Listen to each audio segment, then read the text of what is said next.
Welcome to another InWheelTime podcast.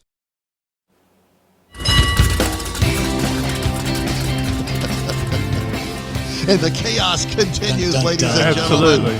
It's the award-winning InWheelTime Car Talk Show.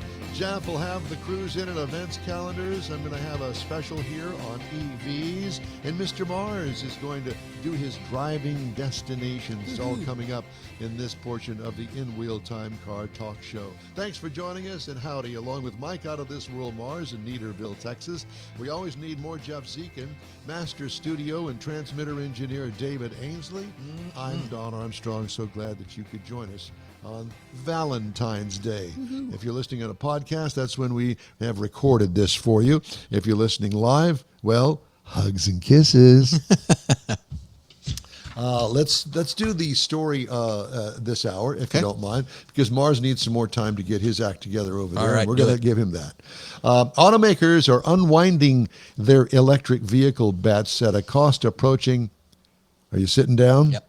$50 as in $1 billion, a stark measure of how much the industry misjudged what buyers would embrace and how fast. I think they said, we got to build one. And then they went, well, wait a minute, there's no infrastructure to support this. They didn't get that wasn't part of the thought process. Write-downs of investments in EV factory capacity, vehicle programs, and battery manufacturing have stained the balance sheets of General Motors, Ford, Stellantis, and Honda Motor Company in recent months. The charges range from an expected $1.9 billion by the end of March for Honda to roughly $26 billion for Stellantis, which didn't specify how much of what it called a reset of its business was EV-related. Automakers still plan to channel some profits from their gasoline vehicles into EVs and battery development and continue pushing for lower costs. We'll see if that happens. The charges follow years of dialing up EV development to keep up with increasingly stringent zero-emission regulations in the U.S. and Europe. Automakers also had to respond to competitive pressures from Tesla and startup EV manufacturers, Rivian and Lucid Motors, as well as the potential threat posed by up-and-coming Chinese automakers, and they are coming in strong. Flooding it. For a time, the market was definitely moving big time toward EVs, according to David Whiston, a U.S. auto senior equity analyst at Morningstar. Other CEOs, had they been in the shoes of GM's Mary Barra, Ford's Jim Farley, and former Stellantis chief Carlos Tavares, would have made similar moves, according to him. Mainstream U.S. buyers have proved reluctant to switch from combustion vehicles, citing higher purchase prices and concerns about battery range, charging speeds, and where to charge them. President Trump also moved quickly in his second term to relax federal regulations, ending penalties for non-compliance with fuel economy standards and scuttling the $7,500 federal tax credit that helped offset high EV sticker prices. The result? EV sales are slowing, and automakers are reassessing how much production capacity they need, converting some factory space back to combustion vehicles and canceling entire programs. U.S. buyers registered 1.3 million EVs in 2025 for a 7.8% share of the new light vehicle market, down slightly from 8% in 2024, according to S&P Global Mobility data. GM disclosed more than $7 billion in EV-related charges for 2025, and in January said it expects to take a lesser amount in such charges, but they don't say how much. The automaker canceled its Chevy Bright Drop electric commercial van and repurposed a planned electric pickup plant near Detroit to instead build gasoline trucks. Thank you. Ford's EV pivot will cost about $20.9 billion through 2027, slightly higher than it originally projected, though it took the bulk of the charges in late 2025. It canceled the F-150 Lightning electric pickup in December and instead plans to make an extended range model with a gasoline engine that acts as a generator. Ford previously canceled a pair of three-row electric crossovers. The company will record about $7 billion in charges this year. Some of the cash-related charges are settlements with suppliers that invested to add capacity based on automakers' projections that would build a certain number of EVs, according to Mike Ward, a U.S. auto analyst at Citigroup. Stellantis previewed $26 billion in charges February 6th, ahead of releasing its full 2025 financial results later in the month. On a call with analysts, Stellantis said substantially reduced EV volume and profit projections are anticipated. Automakers revising their EV strategies to better fit the market. They're all trying, but boy, I'll tell you what, they got some catching up to do. One thing I didn't hear in that, Volkswagen is part of that too.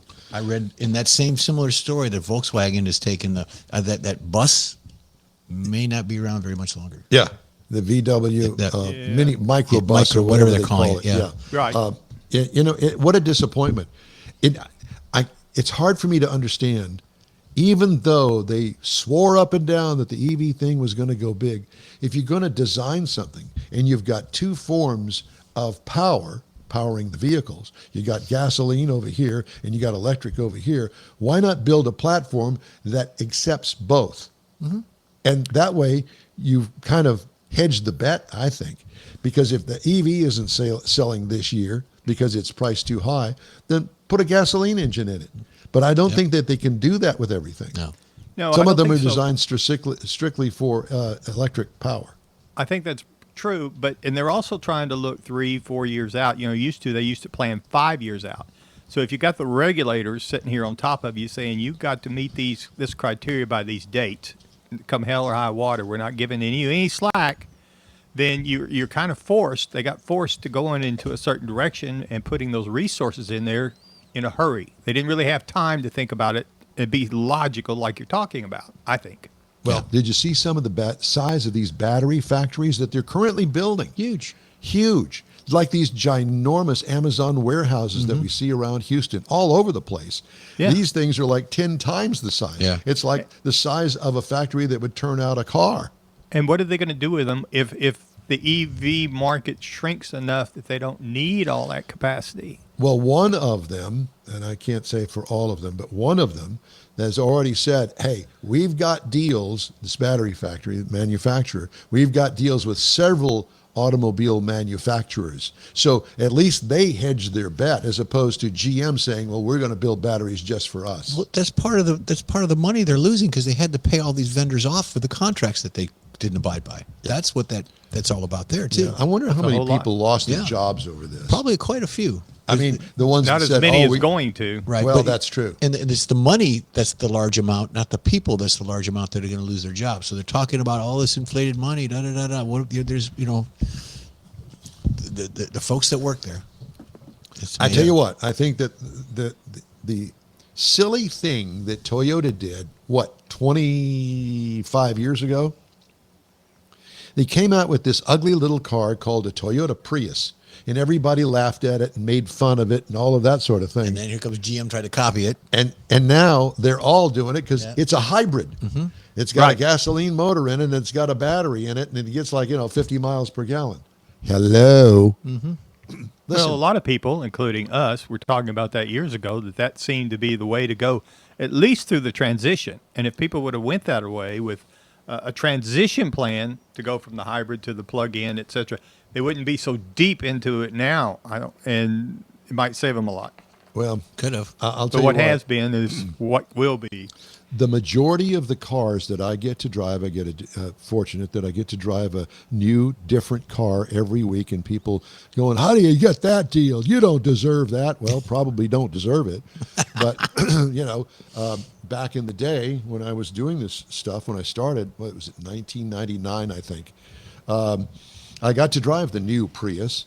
And now most of the cars that I get are hybrids. Mm-hmm. And I absolutely love them.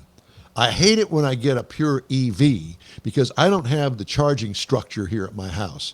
If I charge it at all here, it's on 110 volts. And I guess I could stretch the extension cord from the back of the wall in the garage all the way out to the driveway, but I haven't done that yet. Maybe I will this summer. It takes You don't wanna do days that, to do yeah. that, though, Well, whenever you charge cord it gets that all way. heated. Well, it does, and it's funny because as time goes by and I get different vehicles, I had one just recently, I can't remember the name of it, used a Tesla charger, but the battery structure itself took a full charge in my 8-hour workday. at the airport. Wow. And it used the Tesla charger. I don't know whether it was the charger or the battery. I don't know what it was. But boy, I'll tell you what, I got a full charge out of that thing. And I never had to go and buy a fast charge, which is a total and complete ripoff. Yeah. So as a PSA out there to all the automotive manufacturers, if you need a decision made and you're unsure, contact Mike at info@InWheelTime. And we will help you with that decision. He's We will got a car guide you through He's it. got a car on the lot that's sitting right behind him Don't right now. make any as a matter rash of fact. decisions about production. Just contact Mike. We'll get you going in the right direction. We'll fix you up. Yep. Yeah. Yeah. We'll fix you up. That's our PSA for the day. Okay. Mr. Mars, Yes, sir. we've kind of stretched this out just for you. Well, I So- appreciate that. Yeah, so you can do the complete and full I got it, Mike. driving destinations. Cool.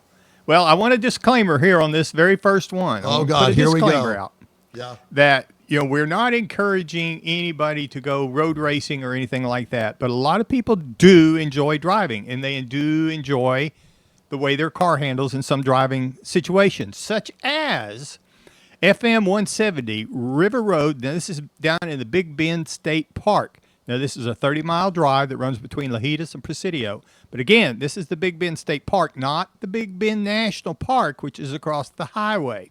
This is the biggest park inside the state of Texas, 311,000 acres. Got a lot of desert scenery, long sight lines, which is important, minimal traffic. So it's great for focused driving. But be careful, there's not a lot of fuel, and there's definitely no place to charge your EV down in that part of the world. Another place you might want to go to, but it's a little further up north, is the Palo Duro Canyon Loop. Now, this is up in the Panhandle. It's got sweeping canyon views and red rock backdrops. Now, what this does, though, it actually drops you down into what's considered the Grand Canyon of Texas. A lot of smooth curves, elevation changes, and you get up against the wall of the canyon.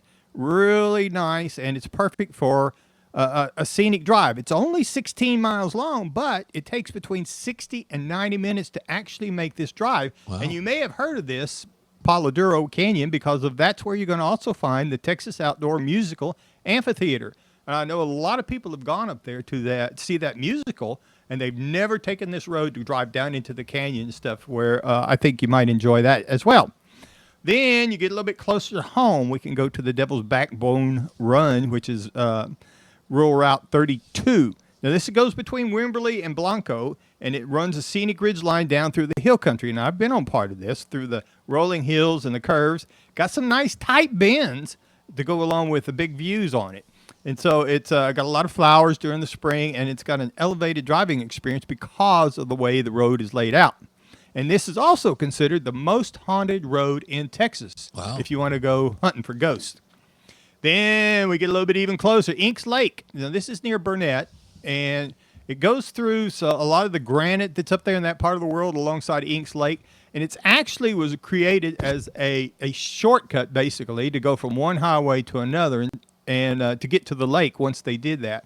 And it's short. It's only 15.5 miles, but there is 400-foot elevation changes inside this little parkway run.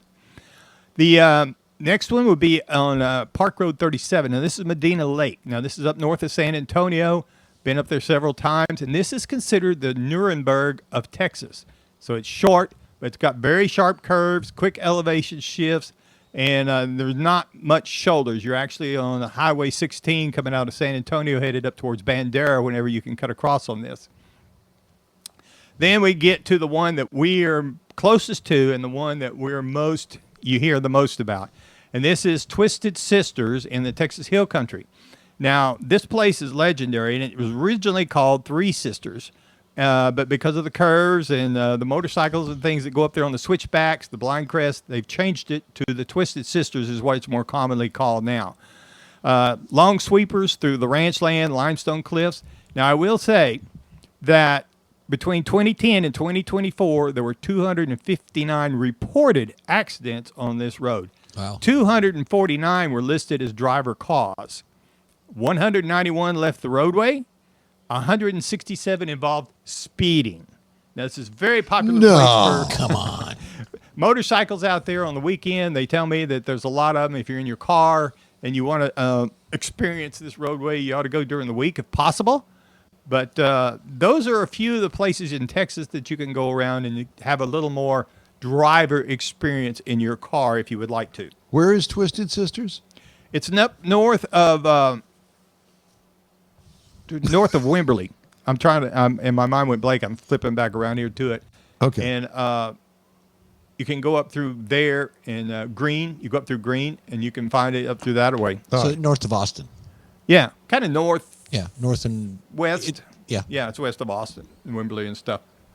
So it's a Wimberley's 100-mile loop. Yep. So it's one of the bigger ones.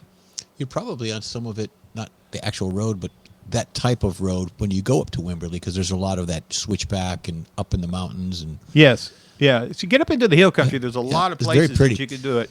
And But, Mike, the bluebonnets are coming out. I'm hearing that West Texas has got some bluebonnets already blooming. Yeah, so they got a lot of water, a lot of Right. rain this year, so we got a lot of moisture in the ground, so that helps the bluebonnet crop, yeah, keep among us other informed. things. Yeah, unfortunately, we had a freeze around these parts, and I don't know, it may delay the blooming of the bluebonnets out here.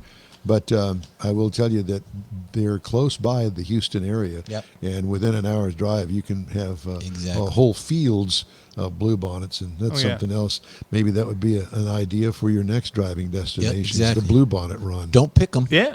It's against No, the it's law just- to pick yeah, them. yeah. You Or get a kill lot of 'em or lay places. down on them or anything. Yep. Yeah, people will go out and park on the side of the shoulder where they can, and they'll go out in the hill and take pictures of the kids and stuff. And if it's private property, you better ask permission.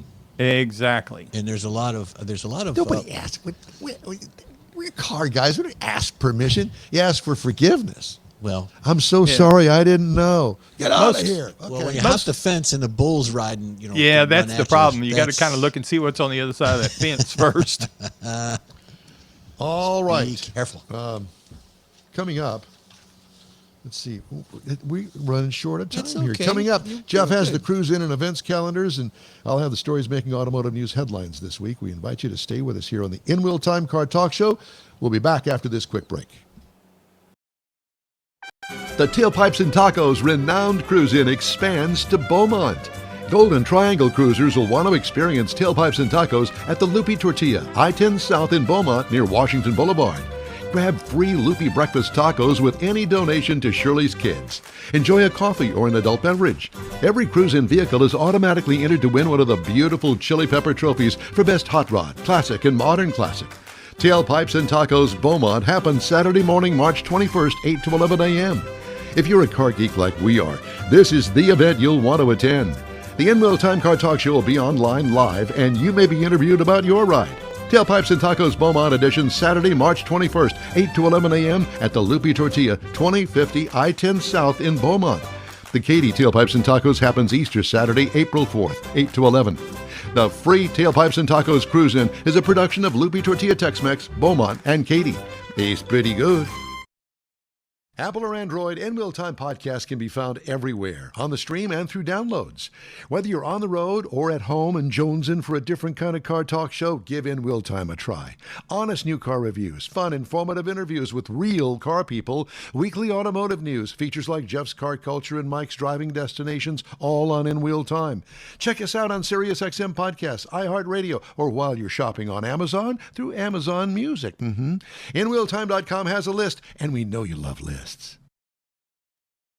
Talk show. We really appreciate you joining us today on this Valentine's Day. All right. We got some storms going to be rolling through here later on tonight. Yep. So Yeah, if you're sad going to but be true. out and about, be sure and take an umbrella. Or this morning I heard Kevin Roth, the Channel 13 weather guy, say, take a poncho.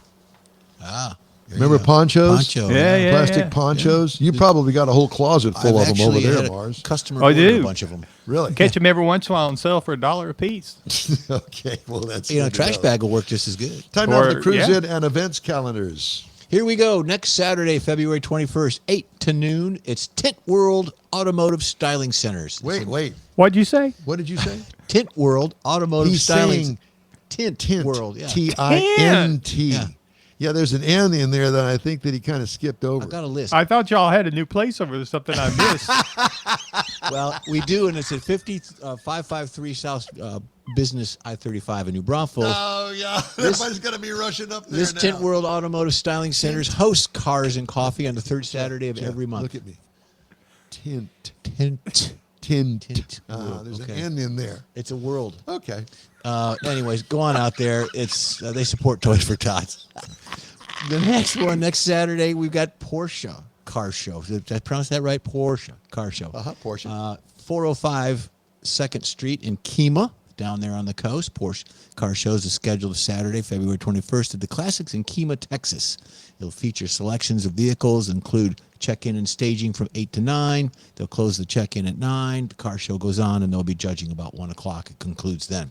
So they can listen to our show then. Absolutely. Then you got top-notch Austin Vintage VW Night next Saturday. That's at 7525 Burnett Road in Austin. Hot Rod Nights is a reoccurring event. Classic cars, live music from 5:30 to 9. Food offerings include charcoal hamburgers, fried chicken, and dining charcoal room. hamburgers. And they've even got curb service. Now, this kind of relates to, on the first Saturday, it's in Burnett. The second Saturday, it's in Hutto. So check your local listings, and there's different areas to meet up. Then next Sunday, you've got Danny's Show and Shine. Good for Danny. 3232 Briarcrest Drive in Bryan, Texas. It's the 22nd of February, which is next Sunday. It's at the Center, Brazos Center Pavilion in Bryan, Texas. The event will feature free show, music, awards, include Best of Show and Best Hot Rod. And lastly, we have Jeep Days. This is in Navasota. It's at 1863 County Road 306.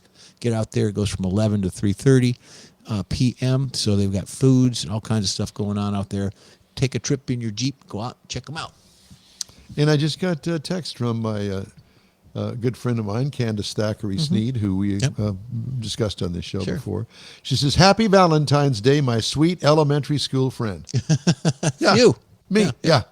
Yeah, to me. And of course, George Skelton, he also is my elementary school friend. And it's Now, did you and Candace and George all hang out together? Or was it different schools? No, we were at the same school, but the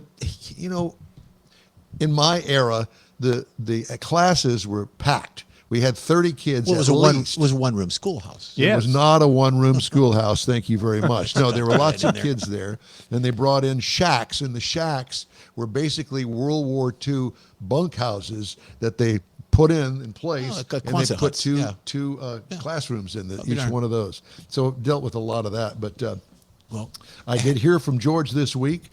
He is doing better, and his Good. cancer is in remission. He said, "I still have 2 more chemo treatments to take," and he wasn't looking forward to them. I said, "Hey, you gotta take them. You Got to hang in there, though. Yeah, You gotta hang in there." Yeah. So we love you guys, and thanks for Happy reaching Valentine's Day. Yeah, Candace. Hyson had a little surgery too, so out. we're Did all he? getting there. Yeah. Yeah. Okay. Well, there's this. It's I've happening. had Everybody. mine years ago, and I'm done.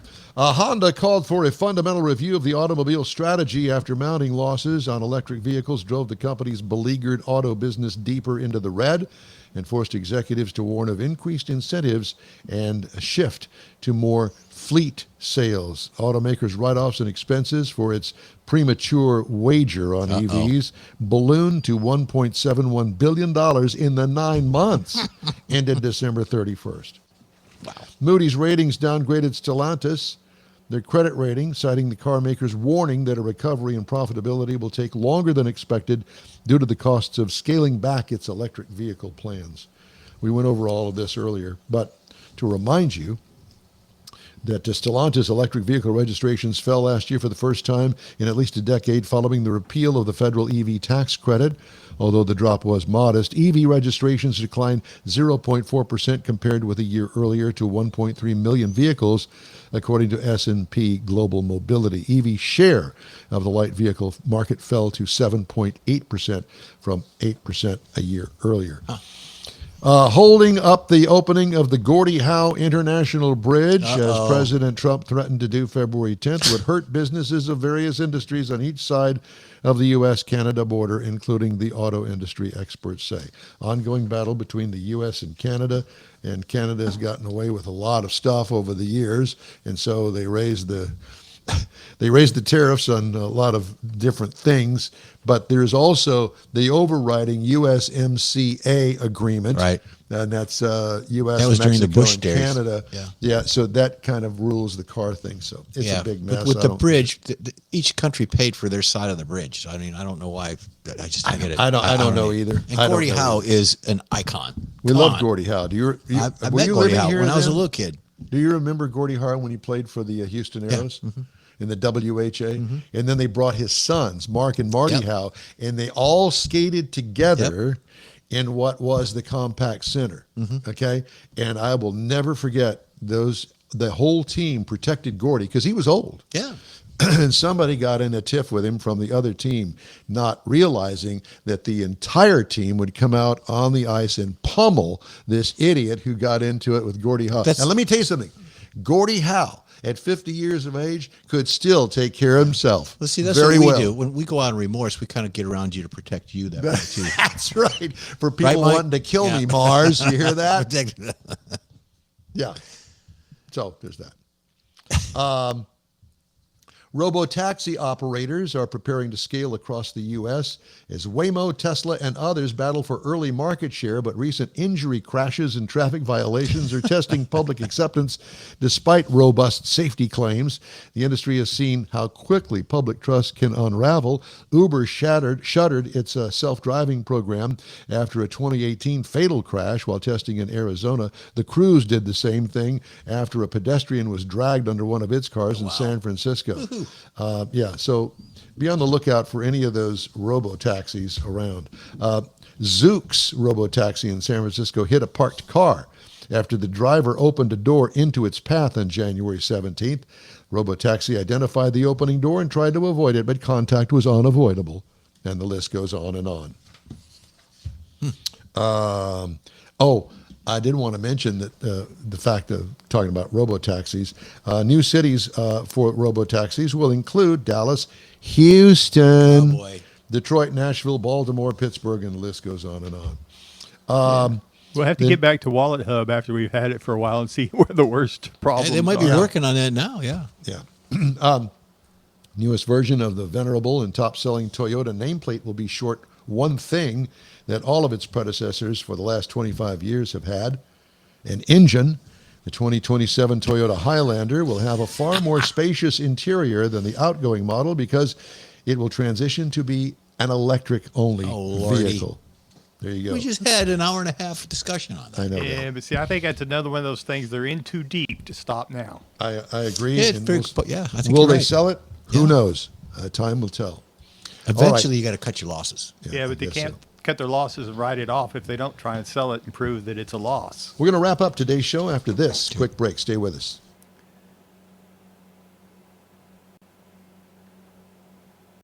You own a car you love. Well, why not let Gulf Coast Auto Shield protect it?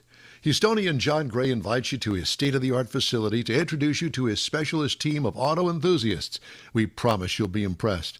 Whether you're looking to massage your original paint to a like-new appearance, apply a ceramic coating, install a paint protection film, nano-ceramic window tint, or new windshield protection called ExoShield, Gulf Coast Auto Shield is where Houston's car people go.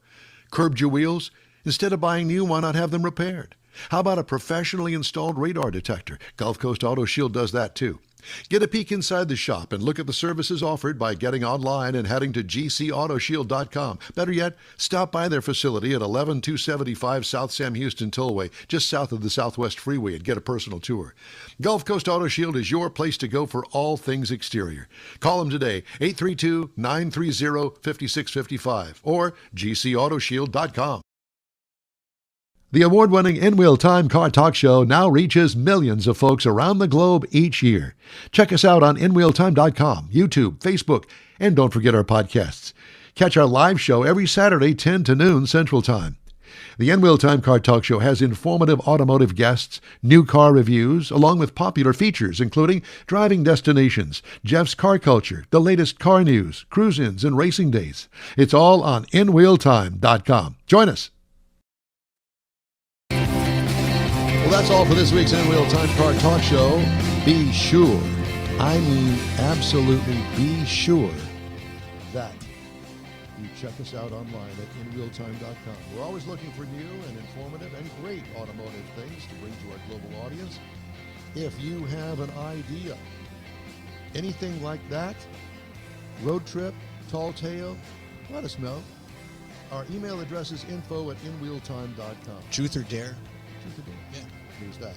Hey, when you're looking for award-winning car talk, you can find the InWheelTime Car Talk Show 24/7. on InWheelTime, the app, the website. Grab a podcast from your favorite podcast store. We video stream our live show every Saturday 10 to noon on Facebook, YouTube, and InWheelTime.com.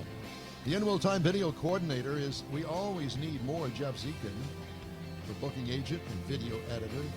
Mike, out of this world Mars, and Chief Engineer David Ainsley. I'm Don Armstrong. Thanks to our weekly show contributors, Jeff Heitzman and George Skelton. Happy Valentine's Day, which I found out there was a pre-K student that Katie had back in the day, and she was taught that because that's the way the women pronounced Valentine's. Have a great weekend. Okay. Stay safe. So long for now. That's it for this podcast episode of the InWheelTime Car Show. I'm Don Armstrong, inviting you to join us for our live show every Saturday morning, 8 to 11 a.m. Central on Facebook, YouTube, Twitch, and our InWheelTime.com website. Podcasts are available on Apple Podcasts, Spotify, Stitcher, iHeart Podcast, Podcast Addict, TuneIn, Pandora, and Amazon Music. Keep listening, and we'll see you soon.